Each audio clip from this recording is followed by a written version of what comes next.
Hello and welcome back everyone after a long time. Today we are going to discuss today I am going to tell you about a natural product named camptothecin. So you can also call this camptothecin as CPT. Camptothecin being a very long word, just call it as CPT. So the structure of camptothecin is right in front of you. This you can see it is a planar pentacyclic structure. I have already written over there. सो यहाँ पर 5 rings है जो हमें दिखाई दे रही है. Planar सभी rings उसके एक ही प्लेन में है. पेंटासाइक्लिक मीनिंग 5 रिंग्स और ये फ्यूज्ड टाइप का स्ट्रक्चर है. सो इस स्ट्रक्चर में जो है आपको एक सिंप्लीफिकेशन किया है मैंने कि ये जो पहली 2 रिंग्स है वो क्विनोलिन की रिंग्स हैं. ये पिरिडोन रिंग है और एक 6 मेंबर लैक्टोन रिंग है. सो लैक्टोन यानी कि साइक्लिक ईस्टर यहाँ पर प्रेजेंट है. इसकी नंबरिंग भी मैंने यहाँ पर बताई है. नंबरिंग अगर आप याद कर लेते हो तो आपको ज़्यादा इजी होगा कैम्प्टोथेसिन से रिलेटेड कोई भी क्वेश्चन अटेम्प्ट करने में. सो इसकी नंबरिंग ऐसे जाती है 1 2 3 4 5 6 7 8 9 10 11 12 13. वहाँ पर छोड़ देते हैं. फिर पीछे की 2 रिंग्स. ओके, सो ये 3 रिंग्स को उन्होंने बेसिकली 1 to 13 नंबर दिया है. फिर 14 यहाँ पर 14 15 16 17 18 19 20 21 22 एंड 23. अगर नंबरिंग यही जो स्क्रीन पर आपको दिखाई दे रही है वैसे ही नंबरिंग अगर आप याद रखते हो तो आपको ज़्यादा बेटर होगा. क्योंकि इसके आगे जो हम लोग डिस्कस करने वाले कैम्प्टोथेसिन से रिलेटेड वो है एविडेंसेस. एविडेंसेस किस चीज़ के बारे में कि आपको इस स्ट्रक्चर में जो कुछ दिखाई दे रहा है, जैसे कि क्विनोलिन रिंग है ये मैंने आपको बताया है, पिरिडोन रिंग है ये भी मैंने आपको फिलहाल बताया है, एक लैक्टोन रिंग है. तो इसके पीछे कोई एविडेंसेस है क्या? जिन्होंने रिसर्च किया है इस पर, उन्होंने कैसे फाइंड आउट किया था कि इसमें क्विनोलिन ही रिंग प्रेजेंट है? उन्हें कैसे पता था कि यहाँ पर लैक्टोन ही रिंग प्रेजेंट है, यहाँ पर एक OH ही प्रेजेंट है, यहाँ पर एक कार्बोनिल है, या यहाँ पर एक मिथिलीन और एक मिथाइल ग्रुप है? ये सब चीज़ों के एविडेंसेस हमें यहाँ पर डिस्कस करने, इसलिए नंबरिंग अटमोस्ट इम्पॉर्टेंट है. सो कंटिन्यू करते हैं हम लोग इसके आगे की स्लाइड पे. तो ये कुछ इन्फॉर्मेशन है CPT ये हमारे कैम्प्टोथेसिन के बारे में. उसका मॉलिक्यूलर फार्मूला जो है C20H16N2O4. मॉलिक्यूलर फार्मूला भी आप याद कर लो क्योंकि इसके आगे जो एविडेंसेस हम लोग डिस्कस करने वाले उसमें कहीं ना कहीं हम कुछ प्रोसीजर्स, कुछ रिएक्शंस या कुछ करने वाले हैं. उसके ऊपर ऐसा कुछ चेंजेस करेंगे कि जिसके वजह से कैम्प्टोथेसिन का मॉलिक्यूलर फार्मूला चेंज हो जाएगा और उससे हमें पता चलेगा कि यहाँ पर ये चीज़ें प्रेजेंट है. सो मॉलिक्यूलर फार्मूला ये बेसिक वाला और जो कुछ चेंजेस होंगे वो, तो ऐसे कंपैरिजन करके हम लोग उसके एविडेंसेस देने वाले हैं. स्पेसिफिक रोटेशन यहाँ पर दिया है, मॉलिक्यूलर मास यहाँ पर दिया है और प्रॉपर्टीज़ जो है इसकी बेसिकली एंटी कैंसर प्रॉपर्टीज़ ये रखता है या कैरी करता है. सिर्फ कैम्प्टोथेसिन ऐसा ही कोई स्ट्रक्चर नहीं है. कैम्प्टोथेसिन के जैसे और भी बहुत सारे स्ट्रक्चर है जिसे हम लोग उसके डेरिवेटिव्स बोलते हैं. कैम्प्टोथेसिन और उनके डेरिवेटिव्स सभी एंटी कैंसर प्रॉपर्टीज़ बताते हैं. सोर्स तो मतलब कहाँ से मिलता है हम लोगों का कैम्प्टोथेसिन? कैम्प्टोथेसिन का एक्यूमिनेटा नाम का एक प्लांट है, आई थिंक ये चाइना में होता है. ये उसका सोर्स है, वहाँ से हमें कैम्प्टोथेसिन मिलता है. उसका मेल्टिंग पॉइंट दिया है. मेल्टिंग पॉइंट का एक उन्होंने रेंज या रीजन बताई है. मेल्टिंग पॉइंट अफेक्ट करने वाले बहुत से फैक्टर्स होते हैं, इसलिए एक शार्प मेल्टिंग पॉइंट उन्होंने यहाँ पर हमें नहीं दिया है. कलर है इसका पेल येलो. ये एक सॉलिड है तो हम ऐसे बोल सकते हैं कि एक पेल येलो कलर का सॉलिड कैम्प्टोथिका या कैम्प्टोथेसिन है. और एक पॉइंट उन्होंने वहाँ पे नोट करने के लिए हमें कहा है कि C20 जो है वो स्टीरियो सेंटर है, कायरल सेंटर है. जो स्ट्रक्चर हम लोग ने देखा था उस पर जो C20 नंबर पे कार्बन था उसके ऊपर चारों अलग अलग ग्रुप्स प्रेजेंट थे. 4 अलग ग्रुप्स अगर एक कार्बन पे प्रेजेंट हो तो उसको हम लोग बोलते हैं स्टीरियो सेंटर या कायरल सेंटर. आप स्ट्रक्चर आपके पास ड्रॉ करके रख लो तो जैसे मैं आपको यहाँ पर बता रही हूँ तो वो आप उस स्ट्रक्चर से मैच करते जा सकते हो. सो इसका UV डेटा जो है ये अब स्पेक्ट्रल इन्फॉर्मेशन हम लोग इसकी डिस्कस कर रहे हैं कैम्प्टोथेसिन की. तो उसका UV डेटा हमारे सामने है. हमें पीक्स दिखाई देते हैं या हमें कुछ ऐसे डेटा मिल रहा है UV का. फर्स्ट जो है 254 नैनोमीटर्स का एक डेटा हम लोग को मिल रहा है, वो है बेंजीन रिंग से रिलेटेड.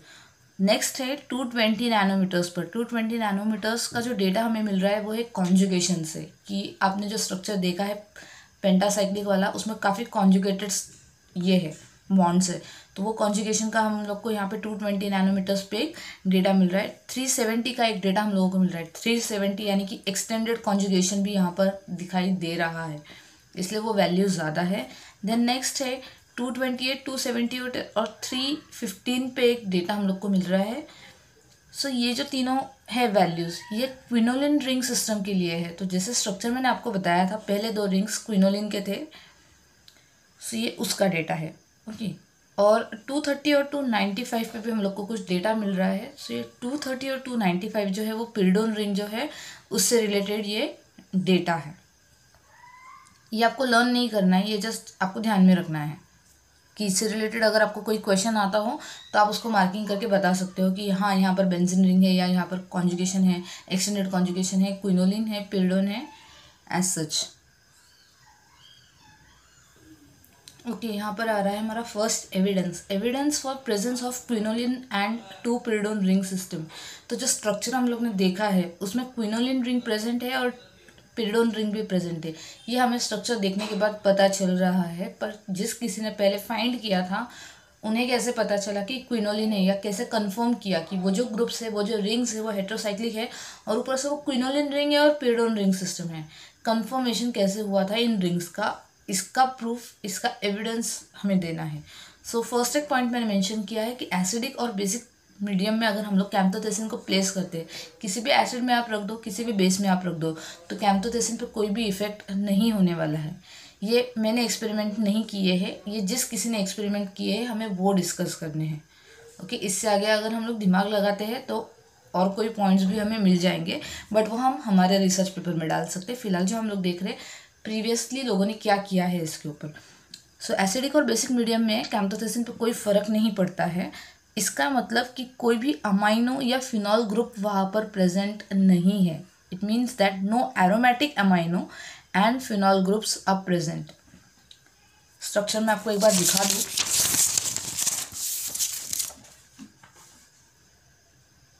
ओके, ये आपका स्ट्रक्चर है। क्विनोलिन रिंग्स तो आपको यहाँ पर दिखाई दे रहे हैं, पर जैसे कि अभी हम लोगों ने कहा कोई भी एरोमेटिक अमाइनो ग्रुप आपको नहीं दिखाई देगा स्ट्रक्चर में, ना तो आपको फेनोलिक ग्रुप दिखाई दे रहा है। ये हमें कैसे प्रेजेंट पता चल रहा है, एसिडिक और बेसिक मीडियम में प्लेस करने के बाद, कि जब कैम्प्टोथेसिन पे कोई फर्क नहीं पड़ रहा है तो हम लोग ने कंक्लूड किया कि एरोमेटिक अमाइनो और फिनॉल ग्रुप एब्सेंट है।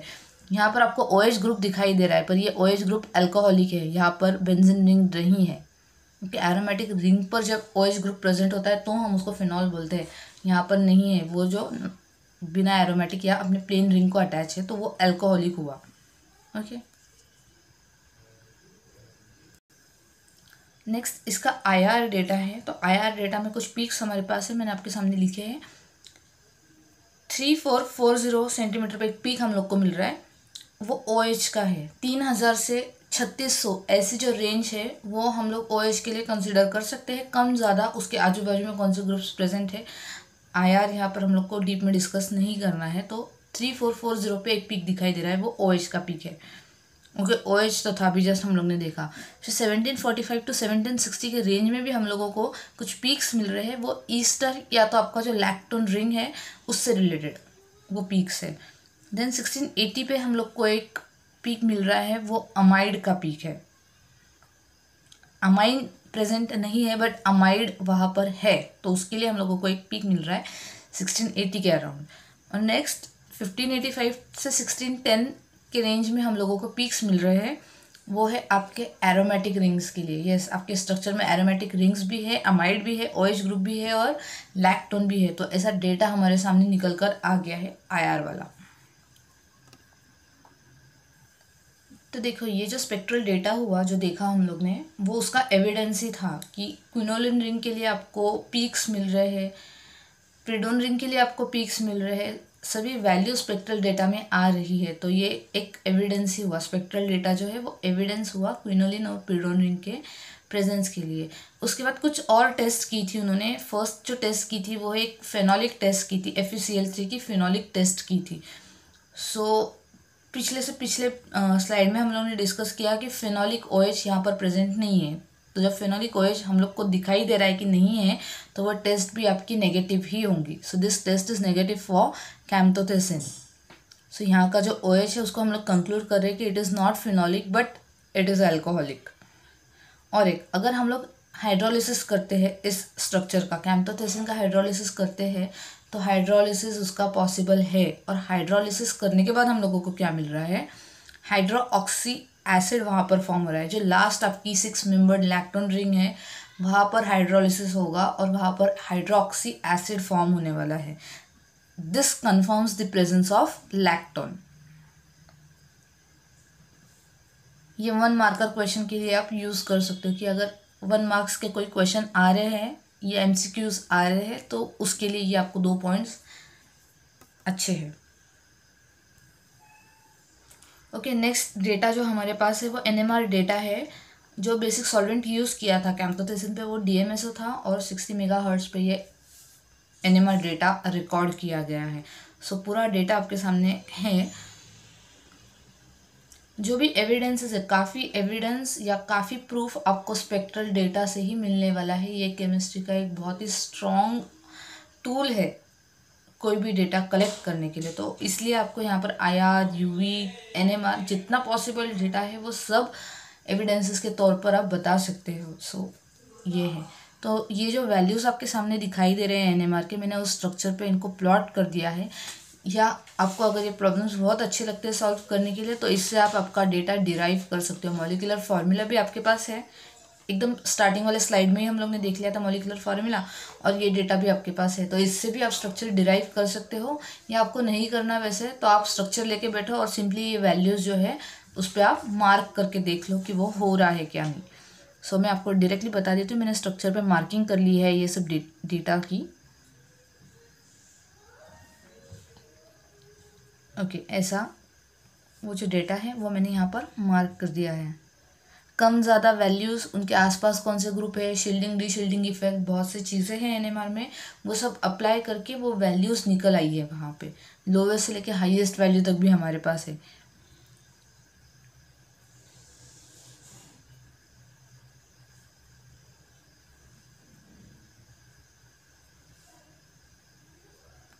ओके, सो ये हुआ हमारा NMR डेटा।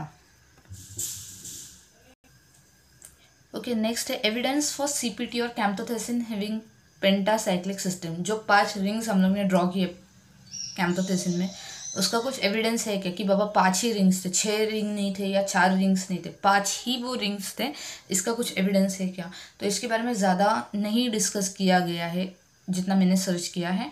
सिर्फ number of sites of unsaturation पे से वो लोग गेस कर रहे हैं। और अगला एक पार्ट है, शायद उससे आपको क्लियर हो जाए कि वो पेंटासाइक्लिक की सिस्टम है। So number of sites of unsaturation जो है इस कैम्प्टोथेसिन स्ट्रक्चर के लिए वो 14 है। और ओलेफेनिक प्रोटॉन के लिए भी कोई सिग्नल जनरेट नहीं हुआ है। जितना भी NMR डेटा आप लोग ने देखा होगा, अल्किन्स, ओलेफेनिक प्रोटॉन से मेरा बोलने का मतलब है अल्किन्स वाले जो प्रोटॉन्स होते हैं उनके लिए कोई भी डेटा जनरेट नहीं हुआ, क्योंकि नहीं है वहाँ पर। जितने भी है वो सब एरोमेटिक हेट्रोसाइक्लिक रिंग्स में है प्रोटॉन्स। ओके, सो इतना ये पॉइंट है। नेक्स्ट है evidence for presence of OH group in CPT। OH आपने देखा होगा स्ट्रक्चर पे, आई गेस वो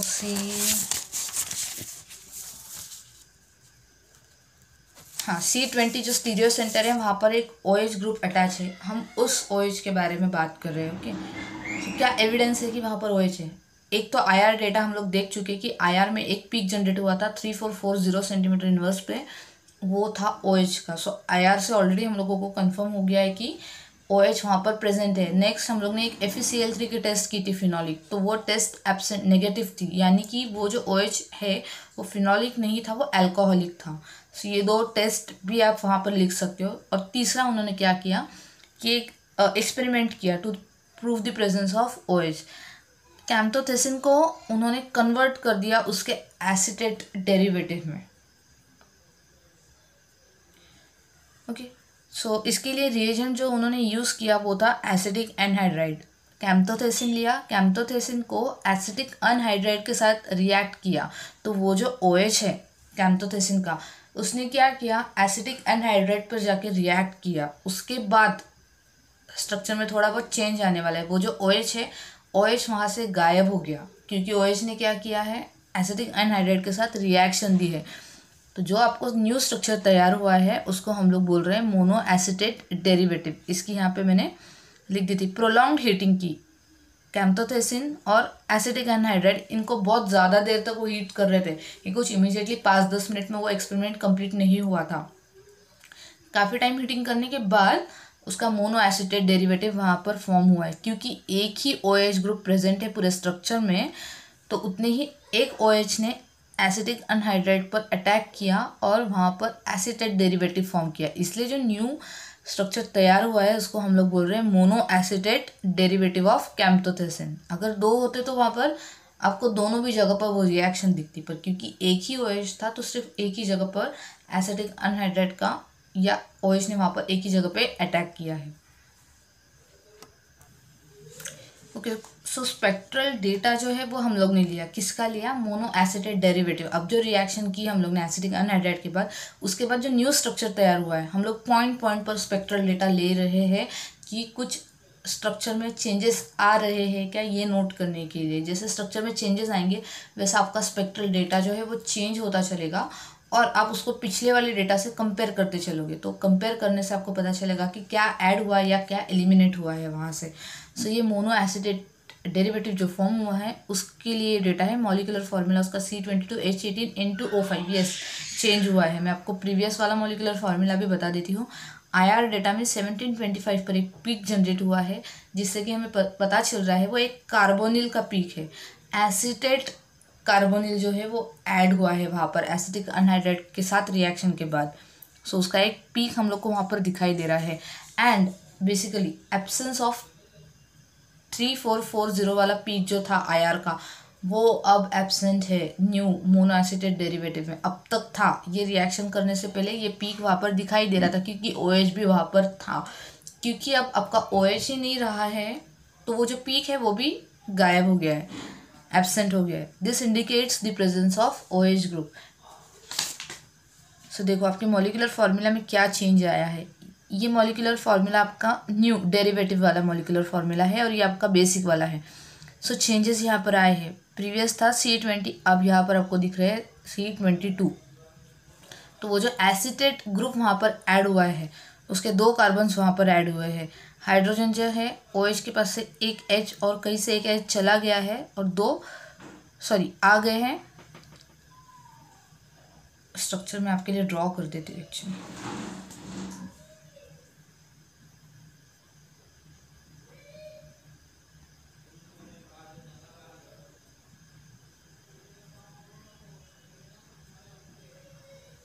ऐसे कुछ वहाँ पर स्ट्रक्चर में चेंज आ गया था। OH था, OH का एसिटेट हो गया। सो इसलिए ये तो पीक चला गया यहाँ से। और ये जो मॉलिकुलर फार्मूला है, आप पूरी रिएक्शन या पूरा स्ट्रक्चर ड्रॉ करके देखो तो आप काउंट करके आपको समझ जाएगा कि कहाँ पर क्या ऐड हुआ है और कहाँ पर क्या कम हो गया है। कार्बन बढ़ गए, हाइड्रोजन बढ़ गए, नाइट्रोजन उतने ही है क्योंकि बाकी कोई रिंग्स पे कुछ रिएक्शन नहीं हुई है। सिर्फ OH की जगह पे जो है चेंजेस हुए हैं और O भी जो है वो बढ़ गए हैं। पहले हमारे पास O4 था basically, but mono acetate derivative में 5 O है क्योंकि ये जो कार्बोनिल है वो एडिशनल आ गया है। वहाँ पर OH था तो उसके आगे इतना ग्रुप ऐड हो गया है, इसलिए एक O एडिशनल आ गया है। बेसिक वाले से 2 कार्बन्स एडिशनल आ गए हैं। ये आपको हाइड्रोजन्स यहाँ पर दिखाई दे रहे हैं, हाइड्रोजन्स ऐड हो गए हैं। नाइट्रोजन में कोई चेंज नहीं, बाकी कोई रिंग्स पे कोई चेंज नहीं है, इसलिए नाइट्रोजन है वैसे ही N2 है। ओके, नेक्स्ट जो हम लोग को डिस्कस करना है वो है evidence for methylene group at C19। तो स्ट्रक्चर आपके सामने है। 19 वाली जो पोजीशन है ये, वहाँ पर एक मिथिलीन CH2 ग्रुप प्रेजेंट है। हम लोग को स्ट्रक्चर से दिखाई दे रहा है, बट साइंटिस्ट ने या रिसर्चर्स जो है उन्होंने कैसे फाइंड किया कि वहाँ पर मिथिलीन ग्रुप ही प्रेजेंट है, तो वो देख लेते हैं। ओके, सो एक रिएक्शन उन लोगों ने कैरी आउट की, कैम्प्टोथेसिन और क्लोरो एसिटिक अनहाइड्राइड की रिएक्शन की। सो इसकी वजह से क्या हो गया, फिर से रिएक्शन कहाँ पर होने वाली है, वो जो आपका OH है, OH की जगह पर ही रिएक्शन होने वाली है। सो मैंने पूरा स्ट्रक्चर ड्रॉ नहीं किया है, डायरेक्टली आपको वो लास्ट वाली जो रिंग है जहाँ पर चेंजेस हो रहे हैं वो मैं आपको बता रही हूँ। ये जो OH था, अब वो क्या करेगा, क्लोरो एसिटिक एनहाइड्राइड जो है उसने वहाँ पर OH ने अटैक किया होगा और ऐसा कोई क्लोरो एसिटेट डेरिवेटिव वहाँ पर फॉर्म किया है। सो इससे क्या हुआ, ये जो मिथिलीन की NMR वैल्यू थी, पुरानी वाली ओरिजिनल वाली वैल्यू थी C19 पोजीशन की है 1.85 डेल्टा, डेरिवेटिव में वही मिथिलीन की वैल्यू क्या हो गई है 2.26। इसकी वैल्यू बढ़ गई है। क्यों बढ़ गई है कि यहाँ पर इलेक्ट्रॉन विड्रॉइंग ये वाला ग्रुप क्लोज विसिनिटी में आ गया है। पहले सिर्फ यहाँ पर OH ही था, इसलिए इतना इफेक्ट नहीं था, पर अब O के आगे एक electron strong electron withdrawing group और ज़्यादा ऐड हो गया है, तो वहाँ पर क्या हो रहा है, और ज़्यादा उसकी वैल्यू बढ़ गई है। नेक्स्ट C18 वाला जो है, ये CH3 मिथाइल ग्रुप जो है, उसके भी वैल्यूज़ पे फ़र्क पड़ा है। उसकी ओरिजिनल वैल्यू 0.88 डेल्टा थी, पर क्योंकि उसके क्लोज विसिनिटी में ये वाला इलेक्ट्रॉन विड्रॉइंग ग्रुप आ गया है, तो उसकी भी वैल्यू बढ़कर 1.08 डेल्टा पर चली गई है। सो इससे हम लोगों को पता चल रहा है कि हाँ, वहाँ पर है मिथिलीन और मिथाइल ग्रुप्स वहाँ पर है, क्योंकि वैल्यू में फ़र्क पड़ रहा है।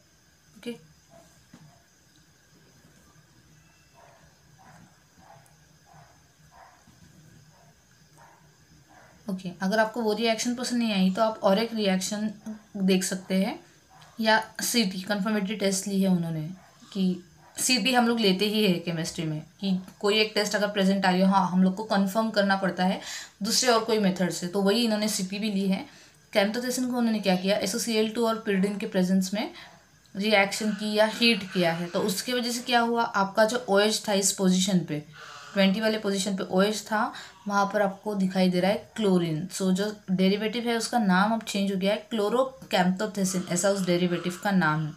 तो यहाँ पर भी क्या हुआ है, C19 जो है मिथिलीन, उसका भी डेटा चेंज हो गया है। प्रीवियस वाले C19 का हम लोगों ने देखा कि 1.85 था, अब इसका कितना हो रहा है 2.66, वैल्यू उसकी बढ़ गई है उस मिथिलीन की, क्योंकि वो क्या है कि इलेक्ट्रॉन विड्रॉइंग ग्रुप के काफ़ी क्लोज आ गया है, या इलेक्ट्रॉन विड्रॉइंग ग्रुप उसके काफ़ी क्लोज चला गया है, तो वहाँ पर आपको वो इफेक्ट दिखाई दे रहा है वैल्यूज़ में चेंजेस। सो इस वैल्यू में जो चेंजेस आ रहे हैं C19 और C18 के अलग अलग रिएक्शंस के थ्रू जो हम लोग ने देखा, तो उससे हमें पता चलता है कि यस, वहाँ पर ही है आपका methylene group CH2 group. Okay, next जो हम लोग को देखना है वो नेचर ऑफ रिंग्स कैसा है आपके कैम्प्टोथेसिन में। जो प्लेनार पेंटासाइक्लिक रिंग स्ट्रक्चर हम लोगों को दिख रहा है, रिंग्स किस तरह से एक दूसरे को ज्वाइन हुई है। यहाँ पर तो फ्यूज टाइप का स्ट्रक्चर हम लोगों को दिख रहा है, पर उन्होंने कैसे प्रूव किया साइंटिस्ट ने। सो क्या किया, हम लोग ने कैम्प्टोथेसिन ले लिया और उसका रिडक्शन हम लोग ने कर दिया। रिडक्शन के लिए ये रिएजेंट हम लोग ने यूज़ किया है यहाँ पर। सो ये वाला कैम्प्टोथेसिन का बेसिक मॉलिक्यूलर फॉर्मूला है, और रिडक्शन होने के बाद क्या चेंजेस हो रहे हैं उसका डायरेक्टली यहाँ पर मॉलिक्यूलर फॉर्मूला मैंने लिख दिया है। कार्बन उतने ही हैं, पर क्योंकि रिडक्शन में हाइड्रोजन्स बढ़ जाते हैं, सो यहाँ पर 16 हाइड्रोजन है, यहाँ पर आपको 20 दिखाई दे रहे हैं। नाइट्रोजन भी उतने ही है और ऑक्सीजन भी उतने ही है, क्योंकि ये सिर्फ एक रिडक्शन रिएक्शन है। सो रिड्यूस क्या हुई है, आपकी जो लास्ट वाली रिंग थी लैक्टोन रिंग, वहाँ पर चेंजेस हुए, बाकी जो पूरा स्ट्रक्चर है वो अनटच्ड है, वहाँ पर आपको कोई भी चेंजेस दिखाई नहीं देंगे। फिर से मैंने बहुत बड़ा स्ट्रक्चर है इसलिए सिर्फ लास्ट वाली रिंग ड्रॉ की है, इसके आगे का जो स्ट्रक्चर है वो इंटैक्ट है, एज इट इज़ है, आप उसको वैसे ही लिख दो। सिर्फ लास्ट वाली रिंग मैंने आपको यहाँ पर बताई है कि ऐसे कुछ चेंजेस वहाँ पर हुए। आपकी रिंग वहाँ पर ब्रेक हो गई, जो लैक्टोन रिंग थी वो ब्रेक हो गई है। तो लैक्टोन रिंग ब्रेक होने के बाद मॉलिक्यूलर फॉर्मूला भी चेंज हो रहा है और उसका स्पेक्ट्रल डेटा भी चेंज हो रहा है। तो डेटा जो चेंज हुआ है, NMR डेटा में आपको यहाँ पर दिख रहा है 2 हाइड्रोजन्स वो दे रहे 5.25, और एक हाइड्रोजन वहाँ पर दिख रहा है 7.2 डेल्टा। लैम्बडा मैक्स में भी चेंजेस आए हैं, UV वाला जो डेटा है वो भी चेंज हुआ है, क्योंकि अब वहाँ पर कार्बोनिल वगैरह ऐसी ऐसा कोई चीज़ रह नहीं गई है। IR डेटा जो है वहाँ पर 3460 का एक पीक दिखाई दे रहा है, वो OH का पीक है। तो वो पहले 3440 था, थोड़ा सा उसमें स्लाइटली इंक्रीज आ गया है 3460, फिर आपको वापस दिखाई दे रहा है 3250 का एक पीक। कार्बोनिल का पीक जो था इसमें प्रेजेंट है, पर कार्बोनिल वाला पीक यहाँ पर एब्सेंट है, क्योंकि लैक्टोन रिंग जो है वो ब्रेक हो गई और उसके रिजल्टिंग वहाँ पर OH आ गया है। सो ये 1745 से 1760 के बीच के जो पीक्स थे कार्बोनिल के वो एब्सेंट है। साइड ऑफ अनसैचुरेशन जो है वो 11 है, पहले 14 थी, बेसिक स्ट्रक्चर की 14 है, यहाँ पर अब वो कम हो गई है 11 पे हो गई, क्योंकि हम लोग रिंग कार्बोनिल ये दोनों भी वहाँ से चले गए हैं। तो ये जो फॉर्म हुआ है वो ट्राई हाइड्रोक्सी डेरिवेटिव है। कैम्प्टोथेसिन पे ही रिएक्शन करके हम लोग ने उससे न्यू चीज़ बनाई है, इसलिए उसको डेरिवेटिव बोल रहे हैं और उसका नाम ट्राई हाइड्रोक्सी डेरिवेटिव है। पहले एक ही OH था पूरे स्ट्रक्चर में, अब आपको 3 OH दिखाई दे रहे हैं।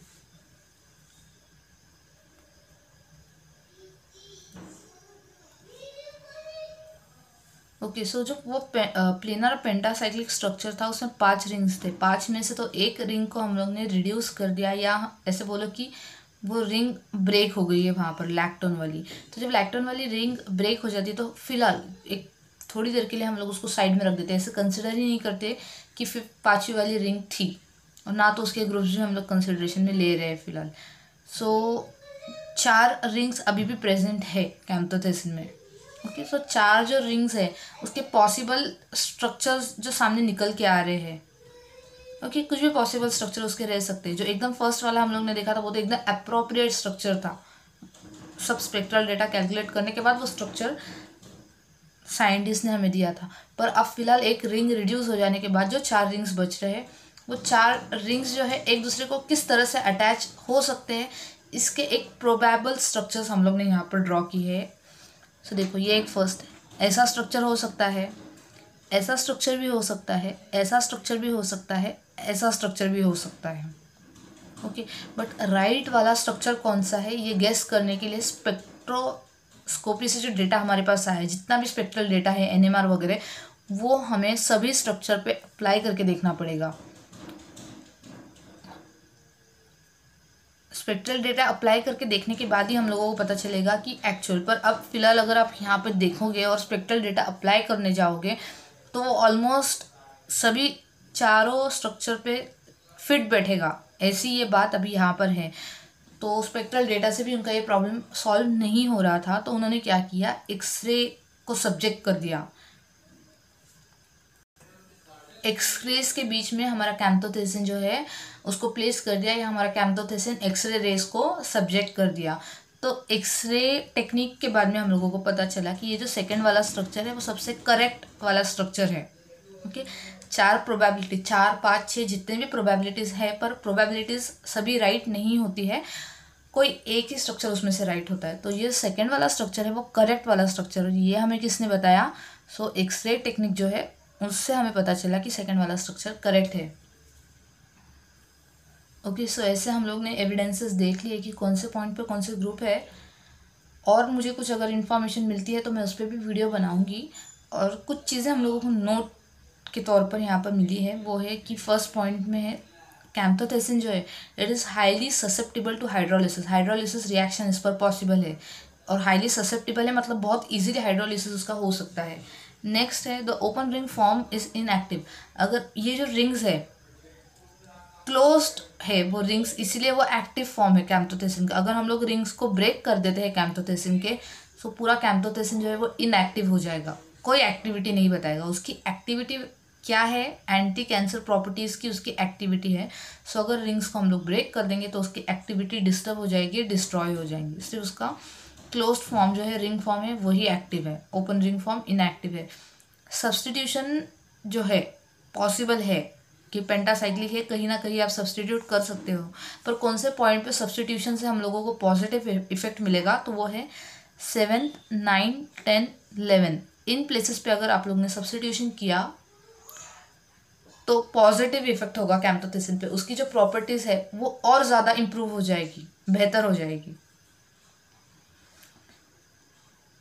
और एक पॉइंट है एनलार्जमेंट ऑफ लैक्टोन रिंग। अभी जो लैक्टोन रिंग हम लोग ने देखी थी वो 6 मेंबर थी, अगर आप उसको और एक CH2 से बढ़ा दे रहे हो, 7 मेंबर कर रहे हो, 8 मेंबर कर रहे हो, तो उसकी जो प्रॉपर्टीज़ है कैम्प्टोथेसिन की वो और ज़्यादा इम्प्रूव हो जाएगी लैक्टोन रिंग में एक CH2 बढ़ा देने से।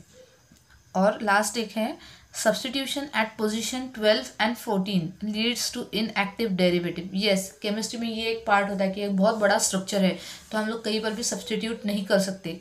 कोई प्लेसेस पे सब्सटीट्यूशन करने से एक्टिविटी बढ़ जाती है, कोई प्लेसेस पे सब्सटीट्यूशन करने से उसकी एक्टिविटी डिस्ट्रॉय हो जाती है, कम हो जाती है या डिस्टर्ब हो जाती है। सो वो प्लेसेस यहाँ पर है 12 और 14 पोजीशन पे आप अगर सब्स्टिट्यूशन कर दोगे तो आपका फॉर्म पूरी तरह से इनएक्टिव हो जाएगा, कोई एक्टिविटी आपको वहाँ पर देखने को नहीं मिलेगी। अगर आपको प्रॉपर्टीज़ अच्छे करने, बेहतर करने हैं तो आप सब्स्टिट्यूशन कीजिएगा 7, 9, 10 और 11 पोजीशन पे। सो कैम्प्टोथेसिन का ये टॉपिक यहाँ पर फिनिश हुआ है। मैकेनिज्म वगैरह हम लोगों को डिस्कस नहीं करना है, ये पार्ट मैंने MSc सेकेंड ईयर से लिया था, उन लोगों को एविडेंसेस वगैरह बताने पड़ते हैं। सो अगर आपको कोई प्रॉब्लम है तो आप कमेंट सेक्शन में मुझे पूछ सकते हो। So thank you for watching.